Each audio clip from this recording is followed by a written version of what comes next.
How to see and share your Spotify Iceberg. Spotify Iceberg is an iceberg of your favorite artists on this streaming platform.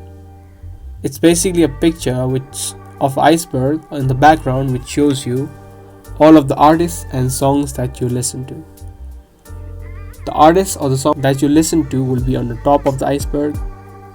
Music that you listen to less will be on the bottom.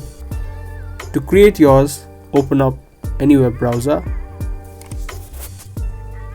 and in the search bar search for icebergify.com and you'll land on this website. Now tap on create yours.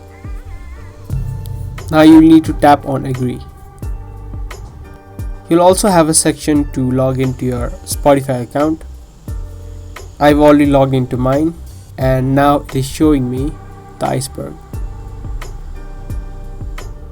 Here it will show you all the artists that you listen to. I used a new account on Spotify, that's why it is not showing up. But it should show up for your account. Now you can save this. Tap and hold on this image and tap on download. And you can share it to any platform that you like.